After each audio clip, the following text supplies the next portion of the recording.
रिश्ते और रास्ते तब खत्म हो जाते हैं जब पाप नहीं बल्कि दिल थक जाते हैं। शुक्रिया अदा करना और माफी मांगना दो गुण जिस व्यक्ति के पास है वो सबके करीब और सबके लिए अजीज होता है। बस समझने की बात है।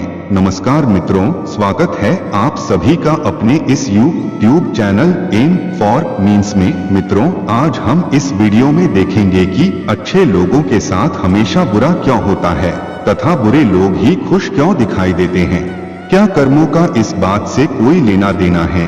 क्या हमें अच्छे कर्म नहीं करके बुरे कर्मों की ओर बढ़ना चाहिए आदि इन सभी प्रश्नों का उत्तर आपको इस वीडियो में मिलेगा। इसलिए आप वीडियो को अंत तक देखिएगा और वीडियो पसंद आए तो कमेंट बॉक्स में जय श्री कृष्णा अवश्य लिखिएगा और अपने इस चैनल को सब्सक्राइब जरूर कर लीजिएगा ताकि हम मोटिवेशन लेकर आपके लिए और बेहतर वीडियो बनाने का प्रयास कर सकें। मित्रों, इस बारे में भगवत गीता में श्री कृष्ण ने अर्जुन को बताया था और आपने महसूस किया ही होगा कि जो लोग अच्छे कर्म करते हैं वो परेशान रहते हैं, वहीं जो बुरे कर्म करते हैं वो खुशी से रह रहे होते हैं। अच्छे कर्म करने वाले परेशान होते हैं कि आखिर उन्हें इतनी परीक्षा क्यों देनी पड़ रही है, जबकि जो अधर्म की राह में हैं वो खुश हैं और जिंदगी का लुत्फ उठा रहे हैं। इसका जवाब जो भगवत गीता में लिखा है और श्री कृष्ण ने अर्जुन को दिया था वही आपको बताएंगे। भगवत गीता में वर्णित कथा के अनुसार जब भी अर्जुन के मन में कोई दुविधा होती थी तो वो श्री कृष्ण के पास पहुंच जाते थे। एक बार की बात है, अर्जुन भगवान श्री कृष्ण के समीप आकर कहा कि वो दुविधा में हैं और इसका जवाब वो श्री कृष्ण से चाहते हैं। श्री कृष्ण ने पूछा कि क्या सवाल है? अर्जुन ने कहा, प्रभु मुझे ये जानना है कि अच्छे लोगों के साथ हमेशा बुरा ही क्यों होता है, वहीं बुरे लोग खुशहाल दिखते हैं। अर्जुन के मुंह से ऐसी बातें सुनकर श्री कृष्ण मुस्कुराए और कहा, मनुष्य जैसा सोचता है और महसूस करता है वैसा कुछ नहीं होता है, बल्कि अज्ञानता की वजह से वो सच्चाई नहीं समझ पाता है। अर्जुन उनकी ये बात समझ नहीं पाए। इसके बाद श्री कृष्ण ने अर्जुन से कहा, पार्थ मैं तुम्हें एक कथा सुनाता हूँ, उसे सुनकर तुम समझ जाओगे कि हर प्राणी को उसके कर्म के हिसाब से ही फल मिलता है। प्रकृति हर किसी को अपनी राह चुनने का मौका देती है। अब वो मनुष्य की इच्छा पर निर्भर करता है कि उसे धर्म की राह चुननी है या अधर्म की। कथा शुरू करते हुए श्री कृष्ण ने कहा, एक नगर में दो पुरुष रहा करते थे। एक पुरुष व्यापारी था जिसके जीवन में धर्म की बहुत महत्ता थी। वो पूजा पाठ में यकीन रखता था। वो हर रोज मंदिर जाता था और दान धर्म भी करता था और हर रोज भगवान की पूजा करता था। वहीं दूसरा पुरुष इसके बिल्कुल विपरीत था।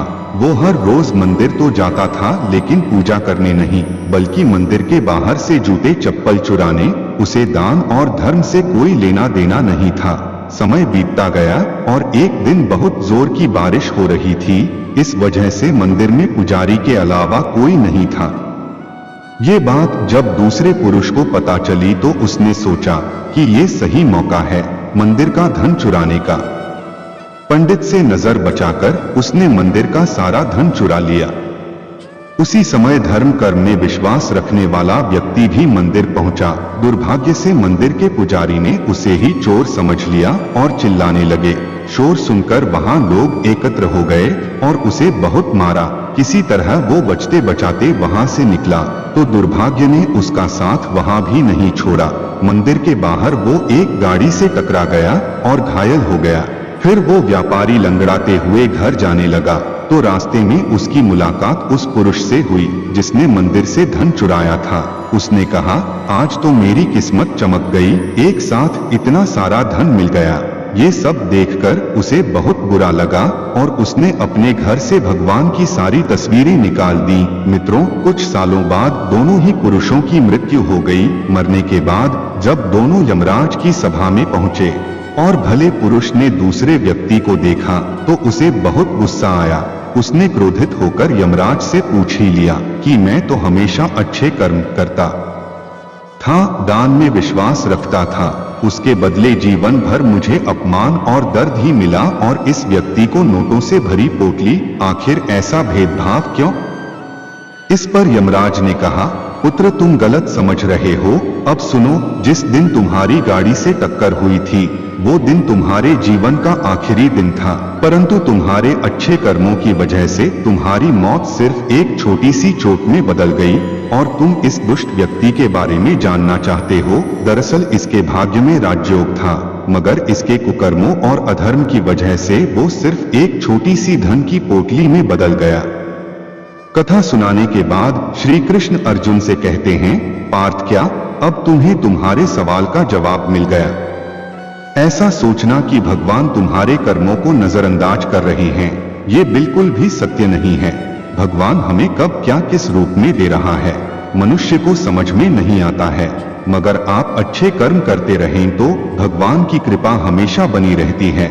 इसलिए अपने अच्छे कर्मों को बदलना नहीं चाहिए, क्योंकि उसका फल हमें इसी जीवन में मिलता है।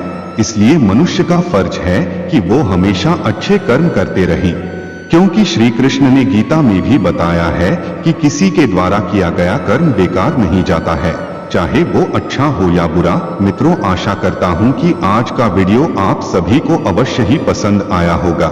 स्वस्थ रहिए, खुश रहिए, ईश्वर आप सभी का कल्याण करें। सुनने के लिए धन्यवाद।